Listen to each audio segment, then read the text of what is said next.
जय हिंद सभी को। आज का करना है कि पीजीटी के जो 4 फरवरी 2025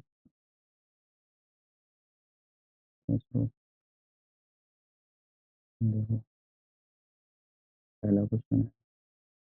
अमित 5400 और गोपाल 9400 की राशि समानुपाती साधारण ब्याज की दर से निवेश करते हैं। यदि 4 वर्ष के अंत में गोपाल को अमित से 480 रुपये अधिक ब्याज मिलता है तो ब्याज ब्याज की दर क्या है? देखो भाई, तो साधारण ब्याज का फॉर्मूला क्या होता है? ऐसा ही था, पी आर गुणा टी बटे 100। ठीक है, हमारा प्रिंसिपल आर का रेट टी हमें जितने बार ये फॉर्मूला देखो करते हैं। तो अमित को देखो कितने रुपये मिलेंगे ब्याज में? 5400 रुपये। ठीक है ना? तो प्रिंसिपल है, आर हमें निकालनी है, गुणा टी कितना 4 वर्ष के लिए बटे 100। दोनों एक जीरो कट गई तो 4 + 16 = 6, 4 × 5 = 20 और 1 = 21। तो अमित को कितनी ब्याज मिलेगी? 216 तो गोपाल की निकाल लेंगे। 94 100 रुपये दिए हैं, आर गुणा 4/100। ये दोनों जीरो कट जाएंगे। 4 + 16 इसलिए 4 × 36 376 आर गोपाल को मिलेंगे। 376 आर ब्याज के रूप। तो ये क्या कह रहा? गोपाल को मिले कितने हैं वैसे? अभी 480। यहाँ से इसका अंतर निकाल लो, मैं अधिक मिले इसको। तो 6 में से 6 गया जीरो, 7 में से 1 गया 6, 3 में से 2 गए 1 आर। इसकी वैल्यू कितनी दे रखी है? 416 से 3 बार जीरो से जीरो कट जाएगी। आर बराबर क्या है? 3। तो ब्याज की दर क्या आ गई? 3%। तो 1 वर्ष में मिलेंगे 3 मिल रहे हैं तो एक हज़ार ब्याज। अगला देख, अगर एक बेईमान दुकानदार अपना सामान लागत मूल्य पर बेचने का वादा करता है, हालांकि वह एक ऐसे बाट का इस्तेमाल करता है जिसका वजन वास्तव में उस पर लिखे बाट से 26% कम है। ठीक है, लाभ प्रतिशत ज्ञात कीजिए। देखो, 26% फ्रैक्शन बनाएंगे तो क्या आएगी? 26/100। 100 में 26 कम है, या 13 करें 50, 50 में 13 कम है तो है कितना? 37। तो वो क्या कह रहा है? 50 ग्राम 50 पे देना चाहिए, दे कितना रहा? 37। तो लाभ निकाल दो कितना नहीं। तो उसका मतलब वो 37 को ही क्या दिखा रहा है? 50। कितना अधिक दे रहा है? 13।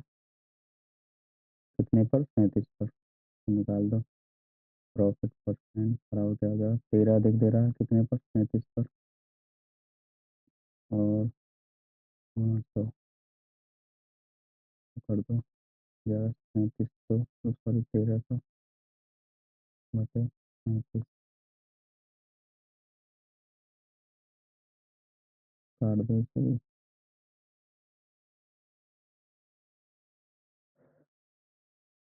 भाग देना पड़ेगा इसमें।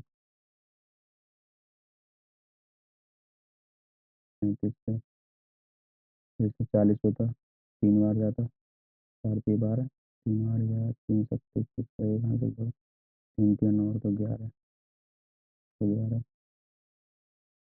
यहाँ 9 बचेगा, 1 बचेगा, 1 जीरो।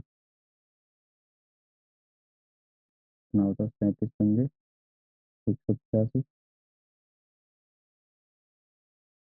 7×35, 535 का 5 515 दिया, बचा 5। ये कटेगा नहीं तो इसे सही फ्रैक्शन में लिख दो, हो जाएगा 35 सही 5/37%। ये क्या आएगा हमारा प्रॉफिट हो जाएगा डी। लगेगा सारंग ने HDFC में 4% वार्षिक ब्याज की दर पर कुछ धनराशि निवेश की। वार्षिक चक्रवृद्धि ब्याज ध्यान में रखते हुए 2 वर्षों के बाद सारंग को चक्रवृद्धि ब्याज के रूप में 153 रुपये प्राप्त होते हैं। तो सारंग का साधारण ब्याज क्या है? तो देखो 4% से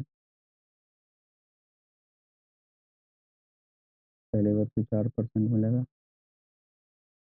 दूसरे वर्ष की फ्री में ऐड होता है CI के लिए 4%।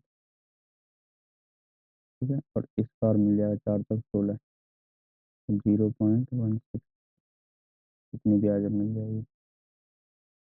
और अगर SI होता तो SI में सिर्फ यही मिलता 8%। कहने का मतलब है अगर SI होता 8% मिलता, CI मिला है तो ये मिला है हमें 8.0 8.18। ठीक है, इसकी वैल्यू दे रखी है हमें, ये 153 और कितनी 153 8 कितनी चीज है।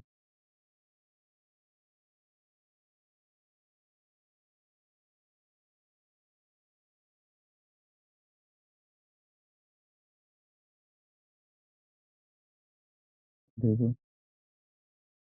8.18 की वैल्यू कितनी दे रखी है परसेंट की, 153। 1% की वैल्यू क्या आ जाएगी, 153 8.18। 8 की थी तो 8 से गुणा कर दो, 8%। 153/8.18 गुणा 8, 8 से 8 दो कटेगा मार्च, दोनों जीरो ने 8 दोनों 16।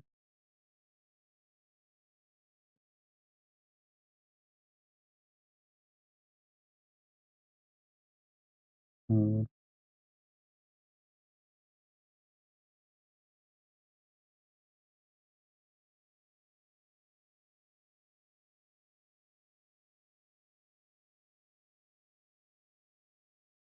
अगर इसे काट दें, यहाँ 2 जीरो आ जाएंगे, 51 से कट जाएगा ये, 51 से 3 बार, 51 से कितनी बार कटेगा, 3 बार, 351 से 2 बार, 2 से कितनी कट जाएगा,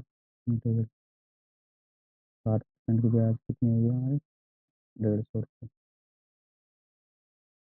वैसे भी देख सकते थे कि 4% की चक्रवृद्धि ब्याज ज़्यादा मिलती है, तो 165 भी नहीं हो सकता ना 60, क्योंकि 153 तो सगरी है, तो इन दोनों में से मिलता, तो इससे भी कर सकते। एक रहा, एक कक्षा में 48 छात्रों का आयु औसत आयु 42 वर्ष है। यदि एक शिक्षक को शामिल कर लिया जाए, पूरे समूह की औसत आयु 23 वर्ष हो जाती है। तो शिक्षक की आयु ज्ञात कीजिए। 48 छात्र हैं, 48 छात्रों की औसत आयु कितनी है, 22। अब क्या एक शिक्षक और आ गया, उसने वो 49, तो उनकी आयु कितनी है, 23। ठीक है,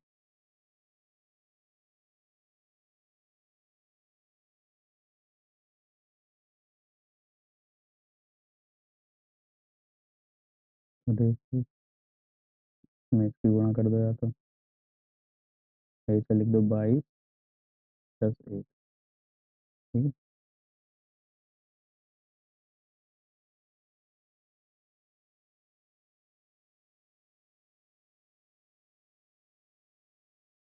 ये हो जाएगा, इसमें इसकी गुणा करेंगे तो टीचर की क्या निकलेगी, इन दोनों की गुणा कर दो, कम निकल जाएगा, इन 48 पर निकाल दो, घटा दो, हो जाएगा 49 22 प्लस 1 48 गुणा 22, माइनस है,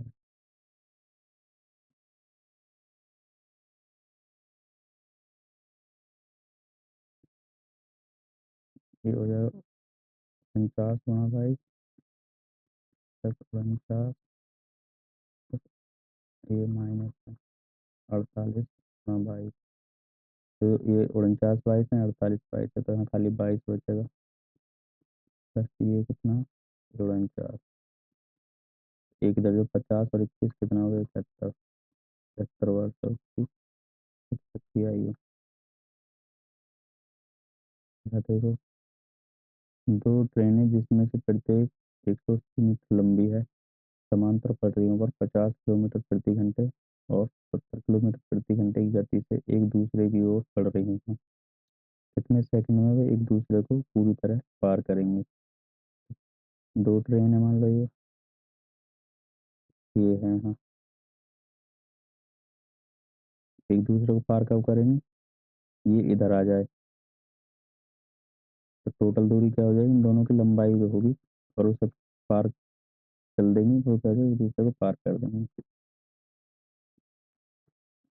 देखो, दोनों की लंबाई कितनी होगी जुड़ कर, 180, 180, और विपरीत दिशा में है, तो विपरीत दिशा में रिलेटिव स्पीड क्या हो जाती है, जुड़ जाती है, हो जाए 120, तो ये क्या है कि मीटर में एक प्रति घंटे वाली स्पीड है, तो इससे पहले मीटर प्रति सेकंड में कर लेंगे, आ रहा है,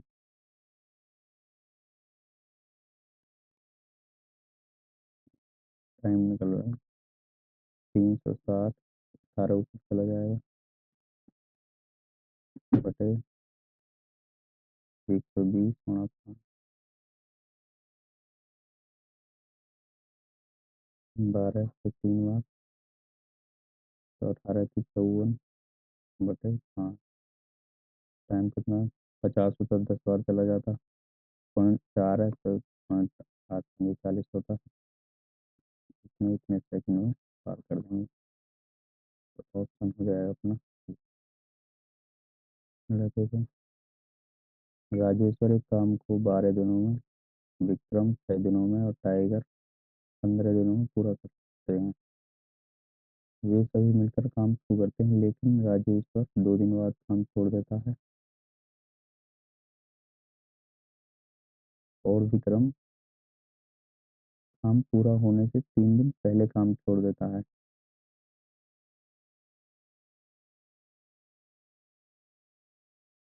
काम कितने दिन में पूरा होगा।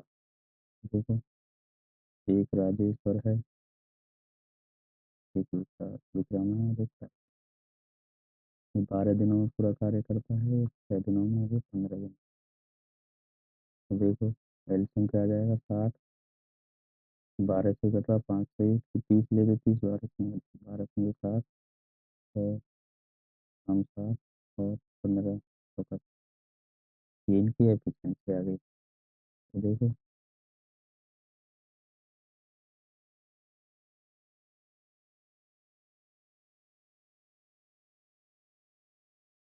राजेश्वर 2 दिन बाद कार्य छोड़ता है, ठीक है ना, टोटल वर्क कितना है, उसका 2 दिन का कार्य निकाल दो, 2 दिन का राजेश्वर कितना करता, 10, तो इसमें से 10 हटा दो, कितना बचा, 50। अभी ये जो है, जो 3 दिन पहले छोड़ रहा है, इसमें क्या करते हैं, तेल लेने की तरफ 3 दिन और करवा लो, तो इसका 3 दिन का कार्य क्या हो जाएगा, विक्रम का 3 दिन, तो 30 हो जाएगा, इसे जोड़ दो, टोटल वर्क हो गया हमारा 80। अभी 80, देखो राजेश्वर तो हटा ही दिया, अभी ये तो विक्रम, विक्रम और कौन करेगा,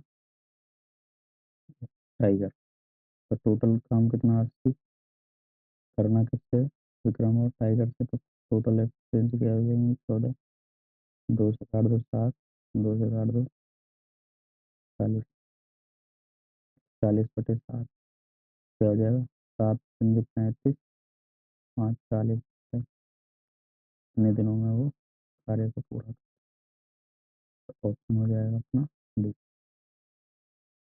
अगला देखो, यदि सचिन 2 घंटे में 60 किलोमीटर की घंटे गति से और 80 किलोमीटर की दूरी 40 किलोमीटर की घंटे की गति से तय करता है, सचिन की औसत गति ज्ञात कीजिए। औसत गति का फॉर्मूला क्या होता है? औसत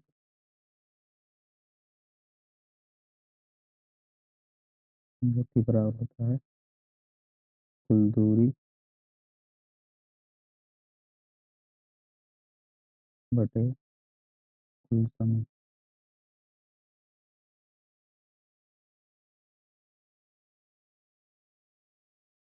ठीक है, देखो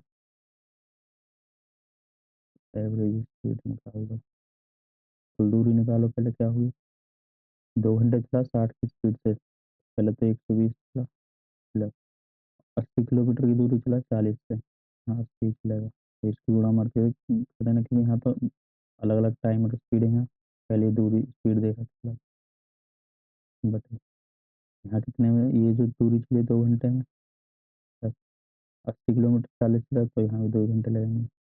तो देखो 120 और 80 200 बटे नीचे टाइम कितना हुआ 4, 4 से 5 बार एक जीरो आ जाएगी, तो एवरेज स्पीड क्या आ जाएगी हमारी, आ जाएगी 50 किलोमीटर प्रति घंटे। बोला देखो, इस तरह एक किले में 150 आदमियों के लिए 50 दिनों के लिए भोजन का प्रावधान है। 15 दिनों बाद 25 आदमी किले से चले गए, ज्ञात कीजिए बचा हुआ भोजन कितने दिनों तक चलेगा। ठीक है? देखो, ये जो 150 आदमी है उनके लिए भोजन कितना, 85 दिनों का बराबर। 15 दिन बाद में, लेकिन 15 दिनों तक 150 आदमी पूरे हुए हैं 15 दिनों तक, प्लस 150 आदमी जो हैं, और 150 नहीं है क्योंकि अब 25 आदमी चले गए, तो 125 आदमी बचे। इन्होंने पूछा दिन कितने दिन चलेगा, तो टोटल वो ले लिया हमने, तो प्रावधान बराबर कर दिया। देखो 150 85, ये इधर जा घट जाएगा, इधर घटा दो, ये 85 150 है, ये 15 150 है, 85 में से 15 गए, तो 150 गुणा 70 बचेगा, बराबर 125 डी। 25 से 25 पंजे 125, 25 का 150, 5 से क्या बढ़ जाएगा 14, 14 पंजे 70, डी तीनों में से क्या आ जाएगी, 14 तीन 84। अब जो का भोजन बचा है वो 84 दिनों के लिए बच जाएगा, ऑप्शन ए। अगला देखो तीसरा, एक दुकानदार के पास 7 सेंटीमीटर त्रिज्या वाले एक गोलाकार लड्डू है, ये एक गोलाकार लड्डू है, उस सामग्री से 3.5 सेंटीमीटर त्रिज्या वाले कितने लड्डू बनाए जाते हैं। तो देखो लड्डू क्या होता है, लड्डू एक तरह से गोल गोल होता है, तो इसका आयतन जो होता है, गोले का आयतन, वॉल्यूम जो होता है 4/3 पाई आर की घात 3, आर क्या त्रिज्या है, वी मतलब वॉल्यूम, आयतन ये हो गया गोले का। देखो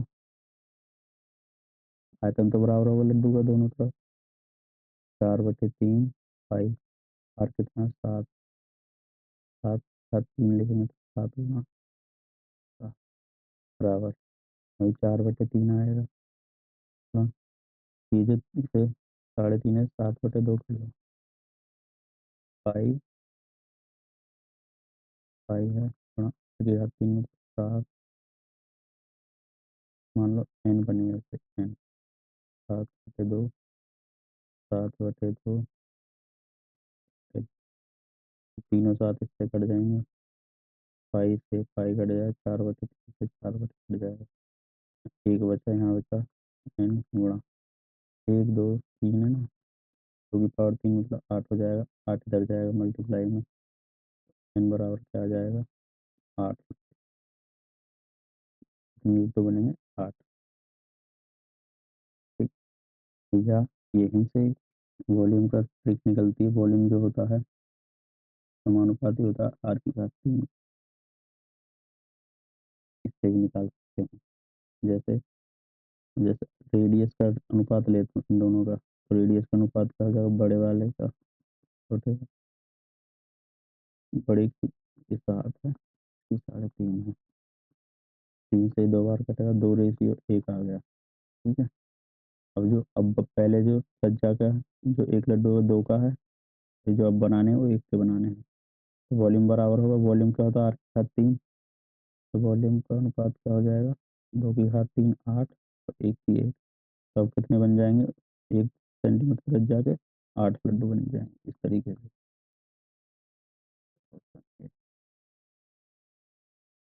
अगला देखो, जब पेट्रोल की कीमत प्रति लीटर 7% बढ़ जाती है, इसकी खपत में कितने प्रतिशत कमी की जानी चाहिए ताकि इस पर खर्च केवल 12% ही बढ़े। देखो भी 60%, 100 पैसे कितनी होगी 60। अब ये करा खर्च पर कितना बढ़े सिर्फ 12%, तो 112 ही रहे। अभी करें कितना कम करें इसे, यहाँ से माइनस होगा, तो 160 तो 12 घटा दो, यहाँ 8 आ जाएगा, 5 बचा, 5 में से 4, 48 कम करना तो 60 है। तो देखो 48 परसेंटेज कमी निकालनी कितनी है, 160 है गुणा 100, एक जीरो कट जाएगी, 16 से 3 बार, एक जीरो है, ठीक। परसेंटेज कमी कितनी करनी पड़ेगी हमें 30%, ऑप्शन हो जाएगा। देखो परसेंटेज यहाँ मतलब जो यहाँ लगा दिया एक तरफ से। तो ठीक है, ये लास्ट सवाल था। वीडियो अच्छी लगी हो तो शेयर सब्सक्राइब कर देना चैनल को, वीडियो शेयर कर देना, like. Thank you for watching.